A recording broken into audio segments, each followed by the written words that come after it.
Hello dear friends, Vande Mataram. Welcome to new lecture of the haloalkane and haloarene. दोस्तों, haloalkane haloarene के last lecture में हमने पढ़ा था nucleophilic substitution in aromatic compounds. I mean to say halo aromatic compounds, halogen derivatives. वहाँ पे देखी थी possibility for the substitution reaction, nucleophilic substitution reaction is somehow low in particular hello Erin compound. उसके पीछे के रीजन कुछ थे, different 4 reason थे, उसके बारे में बात हुई थी। But will be in particular extreme condition, हम एक्सट्रीम कंडीशन में क्या कर सकते दोस्तों, रिएक्शन को पॉसिबल बना सकते हैं, उसके बारे में बात हुई थी। We have learn about Dow process, जिसमें हमने क्लोरोबेंजीन को फिनॉल में कन्वर्ट किया था। देन उसको किस तरह से थोड़ा इजी बना सकते हैं, किस तरह से थोड़ा हार्ड बना सकते हैं, ये भी बात हुई थी। In presence of negative inductive effect containing group reaction easy होगी, in presence of positive inductive effect reaction.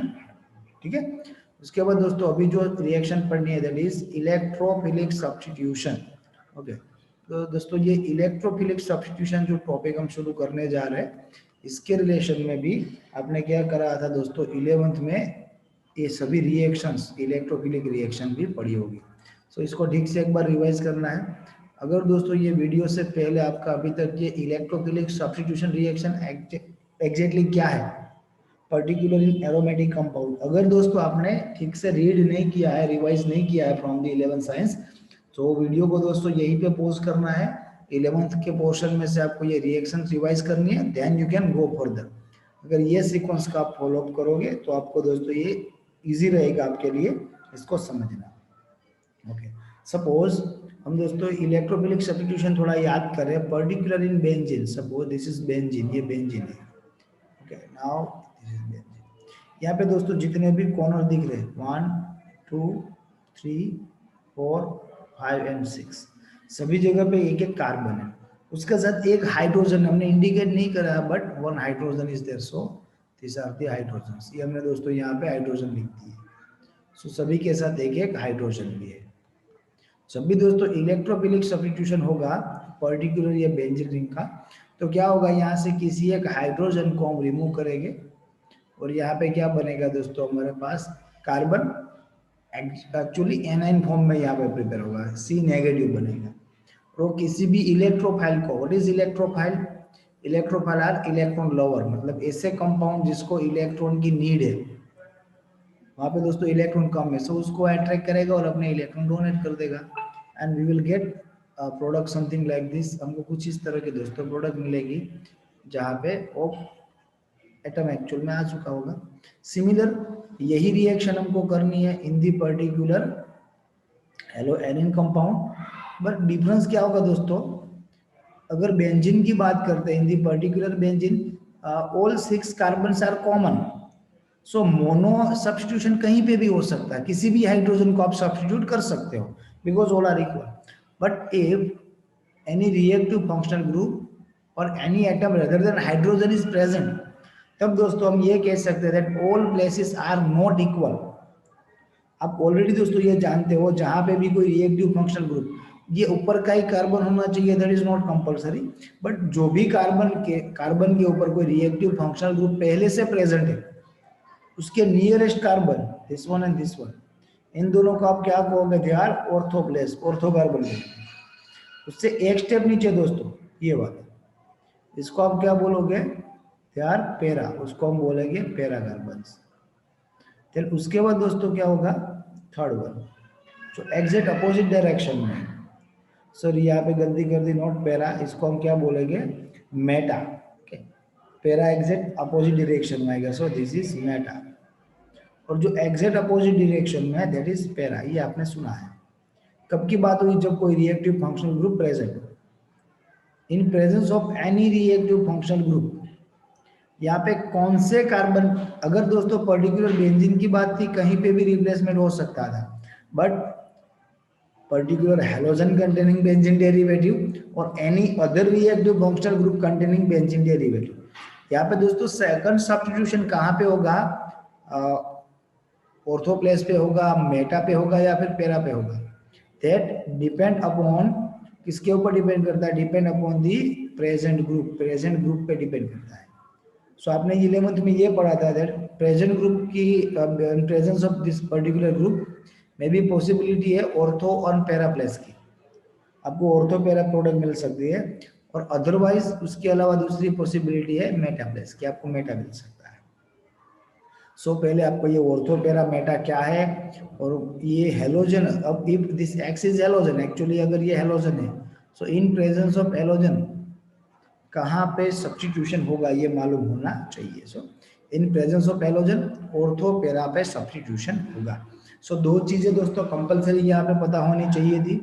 अगर हाइड्रोजन से हम किसी भी हाइड्रोजन का बेंजीन से, सॉरी, डायरेक्ट बेंजीन से किसी हाइड्रोजन का रिप्लेसमेंट करना चाहते हैं, किसी का इलेक्ट्रोफिलिक सब्स्टिट्यूशन करवाना है, ओके, आप किसी भी कार्बन के ऊपर एक हाइड्रोजन का सब्स्टिट्यूशन इमेज कर सकते हो, बट जैसे हमने पहले ही डिस्कस किया, if any reactive functional group is there, तब कौन से कार्बन के हाइड्रोजन का रिप्लेसमेंट होगा, इलेक्ट्रोफिलिक सब्स्टिट्यूशन होगा, that depends upon present reactive group, तो उसकी कौन सी इफेक्ट है। सो यहाँ पे दोस्तों पता चली हेलोजन की ऑर्थो पैरा है, ओके।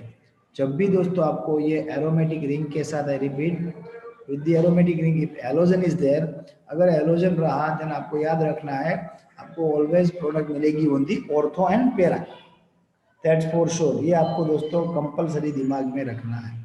उसके अलावा वन मोर क्वेश्चन, जिससे भी हम सब्स्टिट्यूशन करते हैं, कैन सी सपोज हम इस तरह से कुछ सब्स्टिट्यूशन हमें कर रहे हैं, that this is benzene, now this is chlorobenzene, ये क्लोरोबेंजीन है। सो क्लोरोबेंजीन में दोस्तों यहाँ पे सपोज ये इलेक्ट्रोफिलिक, मतलब ये इलेक्ट्रोफाइल है, जिसको इलेक्ट्रॉन नीड है, अगर इसका रिप्लेसमेंट करवाना है तो पहले तो एक चीज कंपलसरी रिप्लेसमेंट ये नहीं करेगा, अगर यहाँ से रिप्लेसमेंट होता तो बात अलग थी, उसको एक्चुअली हम न्यूक्लियोफिलिक सब्स्टिट्यूशन की ओर एज्यूम करते, बट किसी भी एक हाइड्रोजन का होने वाला है, suppose chlorine as it is ortho plus para, आपको रेसेमिक मिक्सचर मिलेगा।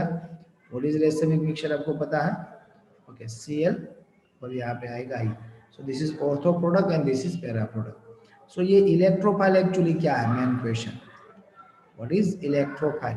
सो दोस्तों इलेक्ट्रोफाइल के लिए आपको पता होना चाहिए उसके पास इलेक्ट्रॉन कम है, मतलब न्यूक्लियोफाइल में ज्यादा इलेक्ट्रॉन थे, यहाँ पे उसके पास कम इलेक्ट्रॉन है, सो दैट वो इलेक्ट्रॉन डोनेट नहीं कर सकता, उसको इलेक्ट्रॉन चाहिए। इन द मेजॉरिटी केस में कैसा होगा, पॉजिटिव चार्ज आयन होगा। सपोज यहाँ पे दोस्तों ए बी है, आयनिक बॉन्ड ए बी में सबको मिलता है ए प्लस एंड बी माइनस, तो ये बी माइनस ज्यादातर केस में न्यूक्लियोफाइल बनेगा because of the more electron, but this A plus is work as a electrophile because of lack of electron, उसके पास इलेक्ट्रॉन कम है। तो ज्यादातर केस में पॉजिटिव चार्ज होंगे, इलेक्ट्रॉन कम होंगे। जो भी इलेक्ट्रॉन एक्सेप्ट कर सकता है, तो बेसिक केमिस्ट्री में आपने पढ़ा था, उसको लुईस एसिड बोलते हैं। जैसे हमने बताया था न्यूक्लियोफाइल उसको लुईस बेस बोल सकते हैं, similar way electrophile is known as a Lewis acid also. Majority positively charge as well as कुछ दोस्तों न्यूट्रल कंपाउंड भी है जो as a Lewis acid work कर सकते हैं। Best example is AlCl3, BF3, BeCl2, FeCl3 etcetera, they are neutral Lewis acid. बाकी positive charge जितने भी है वो सभी हमारे लिए इलेक्ट्रोफाइल है, दैट्स फॉर श्योर। अभी दोस्तों मेन क्वेश्चन की ओर आगे बढ़ते हैं, और main question is in comparison to benzene, in comparison to benzene, electrophilic substitution is hard। Benzene की कंपैरिजन में इलेक्ट्रोफिलिक सब्स्टिट्यूशन हार्ड है। किसमें हार्ड है, किसकी बात कर रहे हैं हम अभी हम दोस्तों बात कर रहे हैं हेलो एरिन की, हेलो एरिन में हार्ड है।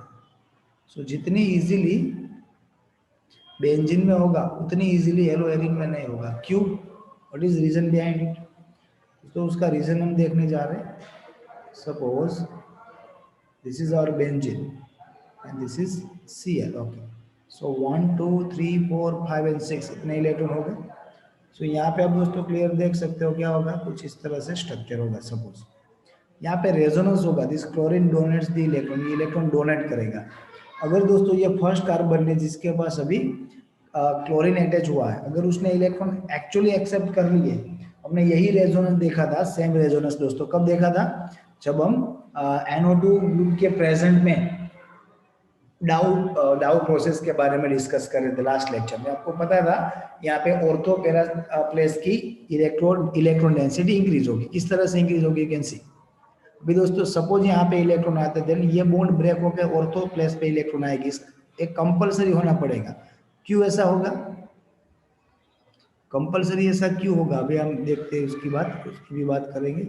सपोज जो सिंगल बॉन्ड था वो टेम्पररी पार्शियली ड्यूअल बॉन्ड बनेगा, this is Cl 1 2 3 4 and positive charge.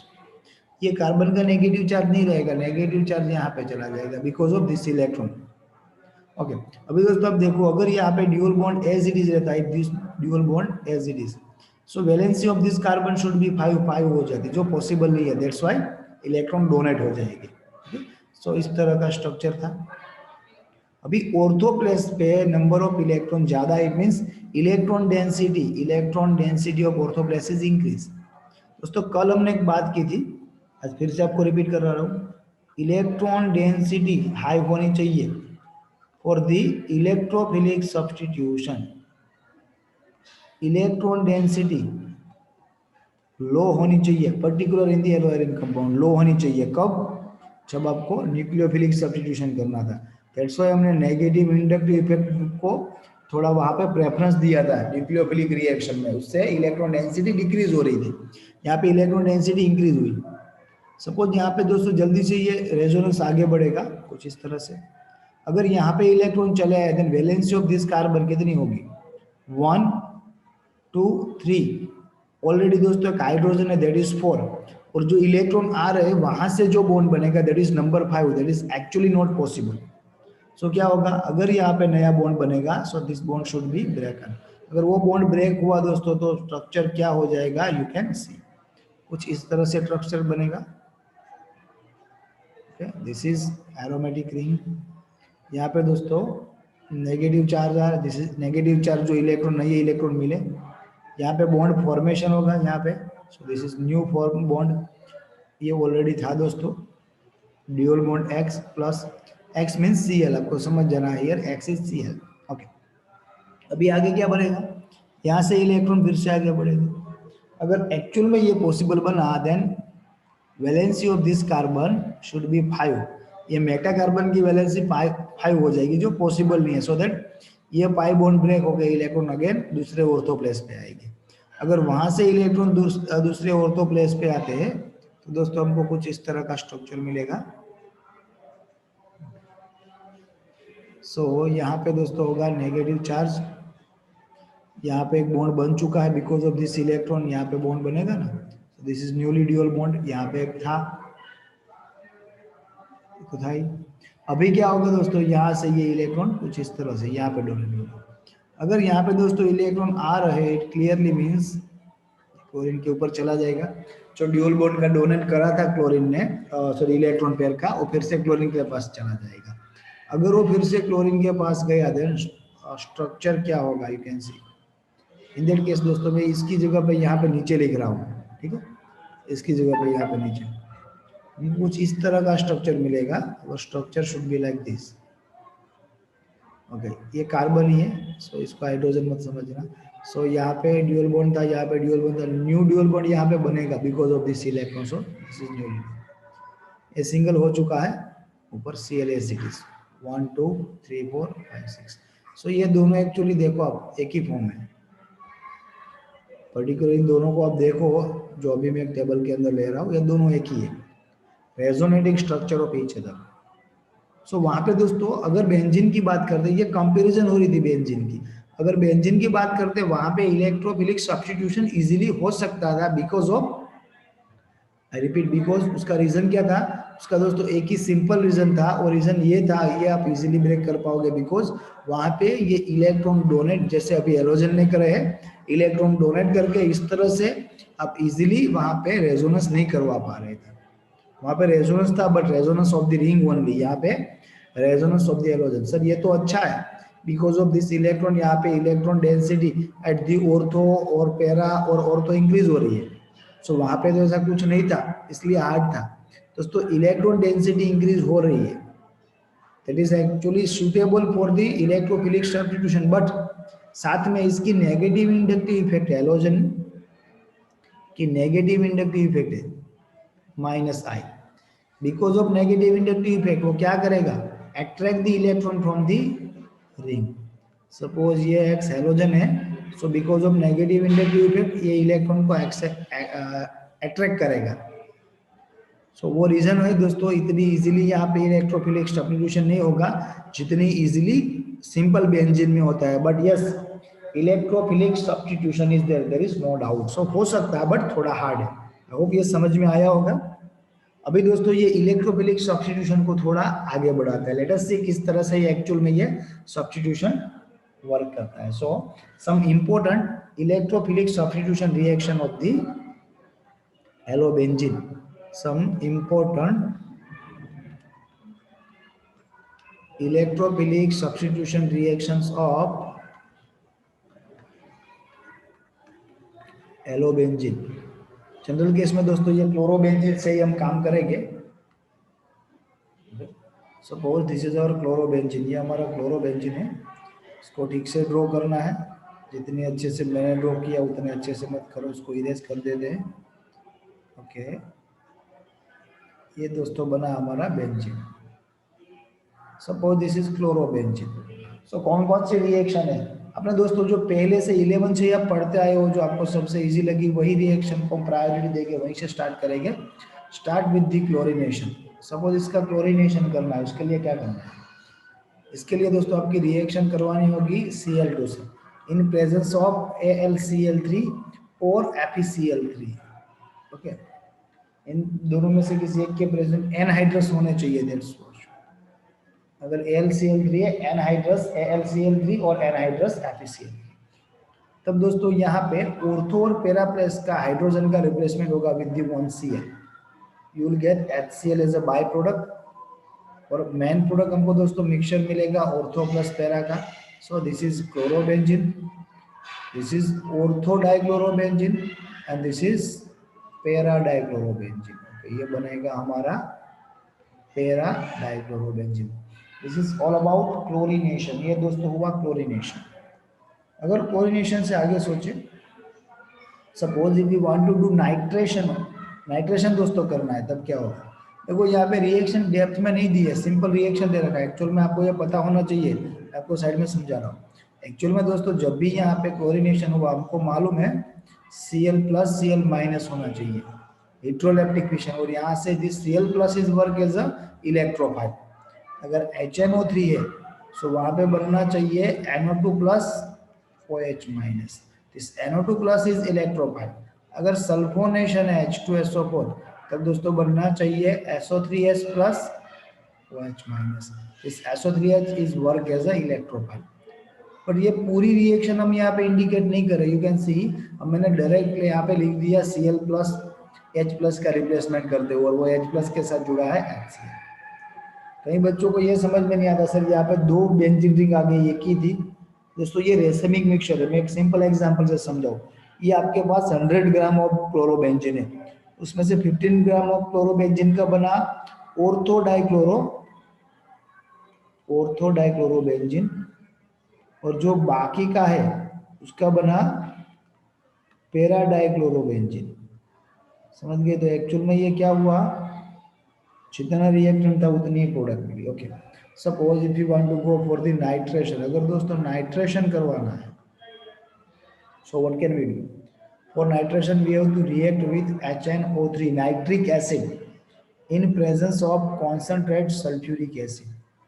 जिससे दोस्तों मैंने आपको 11th रिवाइज करने को बोला था, वहां पे आपको पता चलेगा इन योर 11th ये HNO3 का एक्चुअली NO2 प्लस कैसे बनेगा इन प्रेजेंस ऑफ H2SO4। सो ये किस तरह से इलेक्ट्रोफाइल में कन्वर्ट होगा। बट हियर सिंपली हमको क्या लिखना है, two product, one is ortho one is para. So this is our chlorine and this is, यहाँ पे ये क्या बनेगा, ऑर्थो क्लोरो नाइट्रोबेंजीन और ऑर्थो नाइट्रो क्लोरोबेंजीन। उसके साथ दोस्तों एक और चीज, उसके साथ एक और चीज हम क्या लिखेंगे, यू कैन सी, उसके साथ हमको ये लिखना पड़ेगा, this is chlorine and chlorine. So ये क्या हुआ, ऑर्थो में यहाँ पे नोमेनक्लेचर नहीं कर रहा हूँ, आपको खुद से करना। और ये क्या हुआ, पेयर। या फिर as per as IUPAC rule, as per as IUPAC rule भी आप लिख सकते हो। ओके, अभी दोस्तों उसके बाद let's see for the sulphonation. Sulphonation reaction क्या है और किस तरह से हो सकती है। Okay, so let's go for the sulphonation. Sulphonation can be done with sulphuric acid. जैसे आगे थोड़ी देर पहले हमने बात की थी, क्या बनना चाहिए, SO3H। So this is benzene, this is chlorobenzene, this is orthochlorobenzene sulphonic acid plus this is parachloro, this is chlorobenzene, this is benzene sulphonic acid. तो यहाँ पे दोस्तों फिर से मैं नोमेनक्लेचर नहीं लिख रहा हूँ, वीडियो पॉज करके आपको खुद से नोमेनक्लेचर करना है। ऑर्थो प्लस पे क्लोरीन है, ऑर्थोक्लोरोबेंजीन सल्फोनिक एसिड, और 2 chlorobenzene sulphonic acid, this is 1 and 2। यहाँ पे 1 2 3 and 4, सॉरी उल्टा हो गया, यहाँ से 1 2 3 and 4, 4 क्लोरोबेंजीन सल्फोनिक एसिड, ये दोनों हो सकते हैं। अभी दोस्तों उसके बाद हम बात करेंगे Friedel craft reactions, FC reactions. अभी FC रिएक्शंस में हमने पढ़ा था Friedel craft alkylation and the Friedel Crafts acylation. So first we go for Friedel-Crafts alkylation reaction. Okay, so let's go for the, sorry यहाँ से निकल रहा है, FC it means Friedel-Crafts, I repeat FC reactions it means Friedel-Crafts। अभी इसमें क्या करना है दोस्तों, कौन सी रिएक्शन करनी है हमको, अल्काइलेशन करना है। okay, so अल्काइल हैलाइड से रिएक्शन करनी पड़ेगी। यहाँ पे दोस्तों अगर Friedel-Crafts अल्काइलेशन करना है, FC अल्काइलेशन, तो दो चीज दिमाग में रखनी है, एनहाइड्रस AlCl3 जो आपको पता है work as a Lewis acid. Reaction किससे करनी है, रिएक्शन करनी है हेलो अल्केन से। मैंने यहाँ पे क्लोरोमीथेन लिया है, सिंपल वे में कहीं जगह पे आपको ओनली RX लिखा मिले, RX, R means alkyl, X means halide. तो दोस्तों यहाँ पे क्या होगा, actually Cl minus CH3 plus, this CH3 plus is work as a electrophile. So electrophile किस तरह से वर्क करेगा, you can see this is benzene, this is chlorobenzene, this is orthochlorotoluene, and this should be parachlorotoluene। क्या होगा, ortho and para. यहाँ पे दोस्तों फिर से मैं नोमेनक्लेचर नहीं कर रहा हूँ, क्वेश्चन मार्क लिखा है, बिकॉज जगह बचानी है, वहां पे कंप्लीट करना है। ऑर्थोक्लोरोटोल्यूइन एज वेल एज पैराक्लोरोटोल्यूइन। ये बात हुई फ्रीडल-क्राफ्ट अल्काइलेशन की। Similarly one more reaction is there which is Friedel-Crafts acylation। ये Friedel-Crafts acylation किस तरह से होगा, FC acylation। so FC acylation के लिए दोस्तों anhydrous AlCl3 is needed, anhydrous AlCl3, but different types of, two types of reactants are there। मैं आपको याद दिला दूं, आपने शायद ये पढ़ा था, for the FC alkylation CH3CO twice into O, which is actually CH3C dual bond O, CH3C dual bond O, so CH3CO twice into O, into O। so इसको आप क्या बोल सकते हो, ये क्या है एक्चुअल में, ये दोस्तों एक्चुअली हमारे लिए बनेगा एसिड एनहाइड्राइड। सो एसिड एनहाइड्राइड से भी काम चला सकते हो। सेकंड थिंग, ये एसिटिक एनहाइड्राइड हुआ है, बिकॉज एसिडिक एसिड बनेगा। यहाँ पे आप R सपोज कर लो, तो क्या होगा, RC double bond O, OC double bond OR। सो इसको आप कुछ इस तरह से लिख सकते हो, RCO twice into O। This is okay for the acylation. Second reactant is RCOCl acid chloride, RC double bond OCl, है ना। सो ये दोनों में से किसी को भी ले सकते हो। अभी दोस्तों ये दोनों में से किस तरह से एक्चुअल में हमको इलेक्ट्रोफाइल मिलेगा, that I am going to show you. मैं आपको बता रहा हूँ, सपोज ये Cl एज अ माइनस निकलेगा, then this is plus, RCO plus. यहाँ पे दोस्तों सॉरी मैंने कीटोन लिख दिया बोल, CH3C dual bond O, OC dual bond O, CH3। तो यहाँ पे दोनों, ये दोनों में से कोई एक, ये 1 और 2, ये दोनों में से पॉसिबिलिटी है किसी एक का ब्रेक डाउन होगा। सपोज ये बॉन्ड ब्रेक हो रहा है, number 1, so oxygen and carbon में इलेक्ट्रोनेगेटिविटी ऑक्सीजन की ज्यादा है, so this should be minus carbon plus, so this is our electrophile. अगर एसिडिक एनहाइड्रेट रहा तब भी दोस्तों हमको CH3CO प्लस और RCO प्लस, CH3CO प्लस और RCO प्लस किसी भी कार्बन चेन हो सकती है, इलेक्ट्रोफाइल मिलेगा। If R is equal to CH3 over here, R is equal to CH3 over here. Acidic chloride में भी दोस्तों हमको CH3CO प्लस ही मिलेगा। So in both case our electrophile is similar.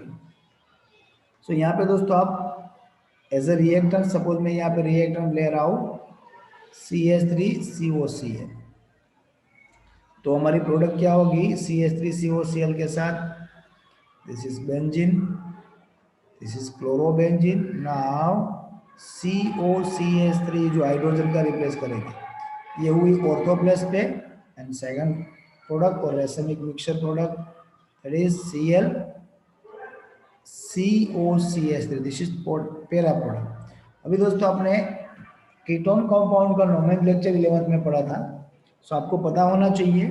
यहाँ पे दोस्तों हम किसको प्रेफरेंस देंगे, दिस कीटो ग्रुप को, carbon C double bond O carbon, carbon C dual bond O carbon. So हम यहाँ पे प्रेफरेंस देंगे कीटोन को। सो यहाँ पे IUPAC नोमेनक्लेचर में हम कीटोन ही लिखेंगे, बट इसका अगर कॉमन नोमेनक्लेचर करना है, this is known as acetophenone. कितना ग्रुप एज एसिटोफिनॉन नॉन है दोस्तों, बेंजीन रिंग, उसके साथ COCH3, फिर से लिखते हैं benzene ring with COCH3, this is acetophenone. अगर ऑर्थो प्लेस पे क्लोरीन है then chloro acetophenone, para place पे है देन पैरा क्लोरो एसिटोफिनॉन। ठीक है, सो ये दोस्तों ortho and para chloro acetophenone होगा, दैट्स फॉर। अभी जो आगे देखना है हमको वो क्या है, यहाँ पे दोस्तों सभी की प्रोडक्ट का रेशियो क्या होगा, 1:1 होगा M/2 से। सभी प्रोडक्ट का मतलब ये क्लोरोबेंजीन से सपोज दोस्तों हमने सपोज यहाँ पे क्लोरोबेंजीन से हमने क्या किया है, क्लोरोबेंजीन से जब ortho dichloro and para dichloro benzene बनाया, तो ये दोनों को रेशियो 1:1 होगा, मतलब 50% ऑर्थो डाइक्लोरो, 50% पैरा, नो। वहां पे दोस्तों सिंपल एक डिफरेंस आएगा, और डिफरेंस आपको याद रखना पड़ेगा। यहाँ पे दोस्तों जो ऑर्थो पैरा डाइक्लोरोबेंजीन है, सॉरी हमारा पैरा डाइक्लोरोबेंजीन, उसकी क्वांटिटी समहाउ थोड़ी ज्यादा होगी। So this is our major product, ये होगी ज्यादा मीन्स मेजर, उसकी कंपैरिजन में ऑर्थो कम होगा, so ortho should be minor. So बाकी सभी रिएक्शन के लिए दोस्तों मैं मेजर और माइनर इंडिकेट कर रहा हूँ, और जहाँ पे दोस्तों मैं M और A लिखूँ दैट मीन्स मेजर, MI लिखूँ इट मीन्स माइनर। शॉर्ट में आपको ये समझ जाना है।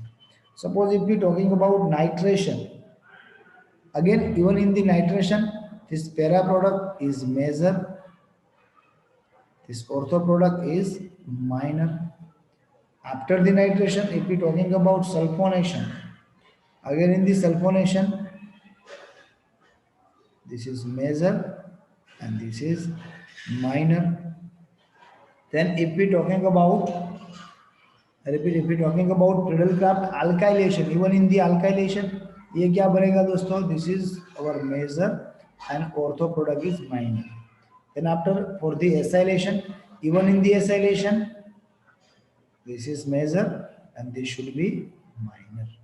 Okay, so quantity में इतना ज़्यादा डिफरेंस नहीं होगा, बट यस कुछ ना कुछ डिफरेंस तो होगा, कंपेरेटिवली पैरा प्रोडक्ट ज़्यादा मिलेगी। एक और चीज़ दोस्तों पर्टिकुलर एसाइलेशन में रहेगी, यहाँ पे CH3COCl, सो ये ClH को रिप्लेस करके यहाँ पे हमारी बाय प्रोडक्ट क्या बनने वाली है, बाय प्रोडक्ट इज HCl। साथ में दोस्तों दूसरी एक चीज हमने पढ़ी थी, in presence in place of acid chloride even acid anhydride is there, वो भी चल सकता है। तो क्या होगा CH3CO ट्वाइस इनटू Cl। अगर दोस्तों ये है sorry CH3CO twice into O acid anhydride, in that case दोस्तों CH3CO प्लस रिप्लेस करेगा, so product is this. By product में क्या मिलेगा दोस्तों, अगर वो रहा तो बाय प्रोडक्ट में CH3C dual bond O minus, ये कहाँ पे था, जब हमारा न्यूक्लियोफाइल जनरेट हुआ उसकी बाय प्रोडक्ट थी। एक हाइड्रोजन का जो रिप्लेस हो रहा है वो हाइड्रोजन यहाँ पे अटैच होगा H plus. So actually acidic acid और carboxylic acid is our by product. So here our by product is actually carboxylic acid, simple. So दोस्तों यहाँ पे हम as a by product carboxylic acid को बना सकते हैं, सिंपल है। सो ये दोस्तों रिएक्शंस हुई electrophilic substitution of the hello alkane, sorry hello Erin. अभी कई बच्चों को ये कंफ्यूजन आएगा, कंफ्यूजन नहीं कह सकते, लिमिटेशन आएगी। सर ने जितनी इलेक्ट्रोफिलिक सब्स्टिट्यूशन रिएक्शन करवाई उतनी ही रिएक्शन होगी, और किसमें करवाई, कौन से एग्जाम्पल में, क्लोरोबेंजीन में। सो क्लोरोबेंजीन की ही होगी। अगर दोस्तों ये अज्यूम करके आप चलोगे देन यू विल रॉन्ग, आप रॉन्ग होगे। क्यों? क्योंकि दोस्तों वहां पे क्लोरोबेंजीन की जगह पे ब्रोमोबेंजीन भी हो सकता है। Some similar reactions are there. जो डिफरेंस होगा वो माइनर होगा, कुछ थोड़ा बहुत ही डिफरेंस होगा। सो एज अ एक्स समझ सकते हो, जैसे हमने क्लोरीनेशन की बात की थी वही तरह से ब्रोमिनेशन। यस, दिमाग में ये रखना है, हम chlorination bromination of the chlorobenzene और ब्रोमोबेंजीन और इवन इन द आयोडोबेंजीन कर सकते हैं उतनी इजीली।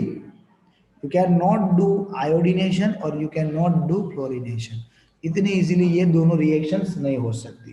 सो सपोज आपके पास पहले से आयोडोबेंजीन है, suppose this is your iodobenzene, और यहाँ पे दोस्तों आप I2 से इन प्रेजेंस ऑफ LCl3 आप आयोडीनेशन करके आप ये सोचोगे that this is iodobenzene, now this is orthodichloro iodobenzene. So ये रिएक्शन दोस्तों पॉसिबल नहीं है। इसके रीजंस हमने आगे भी पढ़े हैं और इसके कुछ बाद भी दोस्तों यही रीजंस फिर से पढ़ने हैं, आयोडीन में ये क्यों इजीली नहीं हो सकती। So preferable for chlorination and the bromination, not for the iodination and the chlorination. So कुछ एडिशनल बातें थी जो आपको यूज करनी है विथ योर कॉमन सेंस। अभी दोस्तों एनसीईआरटी पोर्शन जो बोर्ड एग्जाम के लिए particular from this chapter is over here, यहाँ पे कंप्लीट होता है। अभी इसके बाद दोस्तों हम जो भी टॉपिक पढ़ेंगे दैट इज एक्चुअली पॉलीहेलोजेंस। अभी इसके बाद हम पॉलीहेलोजेंस पढ़ेंगे। That polyhalogens is not a part of the NCERT. So इस साल के लिए पर्टिकुलर एक्स्ट्रा ही है, बिकॉज जो सिलेबस कट मिला था उसमें कट हो चुका है। Even two more reactions of the haloarene is there, और दो रिएक्शन है जिसकी बात करनी है, जिसको दोस्तों मैं साइड में ही आपको याद दिला देता हूँ, जो आपने कहीं पे कभी पे तो करी थी। अभी आपको पता चलेगा मैं किसकी बात कर रहा हूँ। One reaction that you have to remember, that is feeding reaction. What is feeding reaction, क्या है, कब पढ़ी थी आपको पता है? फीडिंग रिएक्शन कुछ इस तरह से थी, suppose this is chlorobenzene and this is again one more chlorobenzene। okay, उसके बाद दोस्तों हम रिएक्शन करते हैं twice of NaCl in presence of dry ether. क्या हुआ था? NaCl twice of NaCl and your final product is something like this, benzene plus benzene, so diphenyl or biphenyl, that is your product। कुछ इस तरह से दोस्तों reaction हुई थी। उसके अलावा आपने वुड्स फीडिंग रिएक्शन पढ़ी थी, Wurtz Fittig reaction. In the Wurtz Fittig reaction दोस्तों वहां पे हमने क्या पढ़ा था? In the Wurtz Fittig reaction one haloalkane one haloarene. Suppose this is our chlorobenzene and this is chloromethane. So इन दोनों की रिएक्शन कराते हैं with the 2 mole of sodium in dry ether. क्या होगा रिएक्शन में? ClCl twice of Na, twice of NaCl, you can get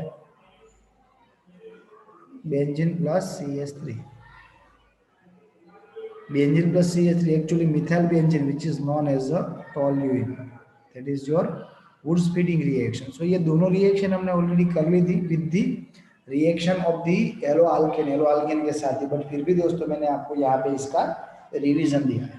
और वहां पे दोस्तों एडिशनल रिएक्शन में भी हमने पढ़ा था, ग्रिगनर रिएजेंट वाली रिएक्शन थी जो एनसीईआरटी पोर्शन नहीं है। एरोमेटिक कंपाउंड के ग्रिगनर रिएजेंट भी हो सकते हैं, बट वहां पे हमने कंडीशन रखी थी, कौन सी कंडीशन? क्लोरोबेंजीन का हो सकता है। उसके बाद एक कंडीशन थी जब हमको यूज करना पड़ेगा THF का, टेट्रा हाइड्रोफ्यूरान। सो आपको क्या करना है? Reaction with the metal of the hello alkane, इसको ठीक से रिवाइज करना है। अगर दोस्तों एकदम ठीक से रिवाइज किया है तो आपको पता चल जाएगा reaction with the metal of the haloarene also. So ये एडिशनल में ऑलरेडी हमने करा दिया है। सो फाइनली दोस्तों यहाँ पे additional topic particular for this year which is polyhalogen compounds. Poly halogen compound. So ये पॉली हेलोजन कंपाउंड के लिए दोस्तों क्या करना है, किसको पॉली हेलोजन कंपाउंड बोलेंगे पहले वो देख लेते हैं। Suppose this is carbon and carbon, this is two carbon chain, hydrogen hydrogen hydrogen, this is methyl और methylene group, one more methylene group, two methylene group, it means ethane. So in short this is our ethane, ये और कुछ नहीं है but ethane. चलो हमारे पास एक ethane है, मैं क्या कर रहा हूँ समहाउ ये एक हाइड्रोजन का रिप्लेसमेंट फ्रॉम दी हेलोजन कर रहा हूँ, ये एक इसका रिप्लेसमेंट किससे कर रहा हूँ, हेलोजन से। चलो इन प्लेस ऑफ क्लोरीन मैंने क्लोरीन लगा दिया, किसी भी तरह से किया है बट कर दिया है, उसके बाद इसका भी कर दिया। चलो so one more fluorine is there. इस तरह से दोस्तों ये किस तरह का कंपाउंड होगा, डाइहेलो, फिर ट्राइहेलो, टेट्राहेलो, पेंटाहेलो, वन बाय वन जितने भी, या फिर मैक्सिमम, जितने भी तो नहीं बोल सकते बट मैक्सिमम हाइड्रोजन का रिप्लेसमेंट हमने हेलोजन से कर दिया। सो मेजोरिटी केस में दो से तो ज्यादा हो गए, more than two halogens are there, more than two halogens यहाँ पे जो हमने कर दिया है। सो इन शॉर्ट हम ये कह सकते हैं they are nothing but the poly halogen compound. उसको दोस्तों हम as a poly halogen compound पहचानते हैं। उसमें से कुछ कंपाउंड्स हैं, कुछ एडिशनल भी एक्चुअली करने चाहिए बट यहाँ पे दोस्तों हम उतना ही फोकस करेंगे जितना एनसीईआरटी में दे रखा है, वो भी particular for competitive exam like JEE and NEET. Okay, there is no important for the board exam, particular this year, this academic year 2020-21। अभी दोस्तों उसमें से जो फर्स्ट एक कंपाउंड आपको पढ़ना है, that compound is dichloromethane। dichloromethane, what is the formula of this dichloromethane? dichloromethane का फॉर्मूला क्या हो सकता है, carbon, one carbon, it means hydro methane होगा ClNCl। सो इसको हम इस तरह से भी लिख सकते हैं CH2Cl2। so CH2Cl2 is nothing but our dichloromethane। CH2Cl2 is nothing but the dichloromethane। भी फिर से दोस्तों यहाँ पे मैं आपको फोर्सफुली ये बता रहा हूँ, आगे भी एनसीईआरटी पोर्शन का इक्वल इंपोर्टेंस है but particular in this place importance of the NCERT is little bit more. So dichloromethane is widely used as a solvent, as a paint remover. So इसका use कहाँ पे होता है, as a solvent भी हो सकता है, एज अ पेंट रिमूवर भी हो सकता है। ओके सो ये एज अ सॉल्वेंट और as a paint remover use हो सकता है। As a propellant in aerosols, तो एरोसोल क्या है आपको पता है, so also it can be used as a propellant in aerosol. So ये एरोसोल में, एरोसोल क्या है दोस्तों हमने कब पढ़ा था, एरोसोल के बारे में हमने पढ़ा था in the chapter number 5। Okay aerosol में भी ये हो सकता है। उसके बाद दोस्तों इसके लिए और कुछ चीजें आपको याद रखनी है, process solvent in the manufacturing of drugs. ये solvent as a solvent drugs manufacturing में भी यूज हो सकता है। It is also used as a metal cleaning and finishing solvent. Metal cleaning and उसके साथ दोस्तों दूसरा हमको ये याद रखना है फिनिशिंग सॉल्वेंट, फिनिशिंग सॉल्वेंट, इस तरह से भी इसका आप यूज कर सकते हो। इन दोस्तों एक और चीज आपको याद रखनी पड़ेगी, मिथिलीन क्लोराइड की अगर किसी ह्यूमन बॉडी के टच में डायरेक्टली आना, उससे कुछ दिक्कतें हो सकती है, कुछ प्रॉब्लम्स हो सकती है, यस और नो। डेफिनेटली दोस्तों कुछ ना कुछ प्रॉब्लम होगी, क्या प्रॉब्लम होगी अगर उसको दोस्तों पढ़ना है, आपको याद रखना है मिथिलीन क्लोराइड और मिथेन डाइक्लोराइड, इसको मिथिलीन क्लोराइड भी बोल सकते हो, this is also known as a methylene chloride. So methane dichloride और डाइक्लोरोमीथेन और methylene chloride is harm to human central nervous system. Directly दोस्तों ये हार्म कहाँ पे करता है, हेड ऑफिस पे, दिमाग में, सेंट्रल नर्वस सिस्टम को ये हार्म कर सकता है। Okay exposure to lower level of methylene chloride in air can lead slightly impairing hearing and vision. So अगर इसकी क्वांटिटी बढ़ी दोस्तों, हियरिंग लॉस हो सकता है, रिपीट, हियरिंग लॉस हो सकता है, हियरिंग लॉस के साथ दूसरी क्या पॉसिबिलिटी है, विजन लॉस भी हो सकता है, आई विजन भी दोस्तों यहाँ पे लॉस हो सकता है। Higher level of methylene chloride in air causes dizziness, अगर दोस्तों कुछ ज़्यादा ही, ये लो क्वांटिटी, ये कब की बात है, लो क्वांटिटी है, अगर हाई क्वांटिटी रही दोस्तों, इन दैट केस वहाँ पे दोस्तों कुछ ज़्यादा ही सीरियस प्रॉब्लम्स हो सकती है, डिजीनेस हो सकती है, उसके साथ possibility for the nausea, nausea vomiting हो सकती है। उसके अलावा दोस्तों अगर ठीक से देखो, प्रॉब्लम हो सकती है, नमनेस हो सकती है फिंगर एंड टोज में particular, even in problem with the bones, bones में भी दोस्तों कुछ टेम्पोररी प्रॉब्लम्स हो सकती है। सो अगर विमेन के डायरेक्टली कांटेक्ट में आए तो बात हुई एटमॉस्फेयर में लो क्वांटिटी या फिर हाई क्वांटिटी में। अगर किसी ह्यूमन के डायरेक्ट कांटेक्ट में आता है, डायरेक्ट कांटेक्ट, तब क्या प्रॉब्लम होगा, if direct contact of the human दोस्तों, तब प्रॉब्लम कुछ ज़्यादा ही होगा। So skin contact with the methylene chloride causes intense burning and mild redness of the skin. So वहाँ पे दोस्तों आपको इंटेंस बर्निंग भी होगा, वहाँ पे जलन होगी। उसके साथ दोस्तों दूसरी चीज़, दूसरा एक प्रॉब्लम, मेन प्रॉब्लम हम कह सकते हैं क्या हो सकता है, सो इंटेंस बर्निंग, उसके साथ दोस्तों माइल्ड रेडनेस, मतलब थोड़ा बहुत वहाँ पे आपकी स्किन में आपको रेडिश डार्क सर्कल भी मिल सकते हैं। सबसे इंपॉर्टेंट क्वेश्चन जो ऑलरेडी कॉम्पिटिटिव में आ चुका है, आई रिपीट, इंपॉर्टेंट क्वेश्चन जो ऑलरेडी कॉम्पिटिटिव में आ चुका है, that is eyes can burn, sorry, direct contact with eyes can burn the corona, cornea, not corona, अभी कोरोना दोस्तों सभी को दिखेगा, दिस इज एक्चुअली कॉर्निया। जो आइज का बैक पोर्शन है वहाँ पे जिसको हम कॉर्निया बोलते थे, सो उसको भी ये हार्म कर सकते हैं। सो इन शॉर्ट, डाइक्लोरोमीथेन, उसके यूजेस याद रखने हैं, कहाँ कहाँ पे हो सकते हैं, इसकी वजह से क्या क्या हमको प्रॉब्लम्स आ सकती है, विद हाई क्वांटिटी क्या क्या प्रॉब्लम्स आ सकती है, अगर डायरेक्ट कांटेक्ट में आए, किसके डायरेक्ट कांटेक्ट में आए, ह्यूमन के, तो क्या क्या प्रॉब्लम्स हो सकती है, वो सभी चीज़ दोस्तों मैंने यहाँ पे आपके सामने इंडिकेट की है। आई होप यहाँ तक सबको समझ में आया होगा, ठीक है।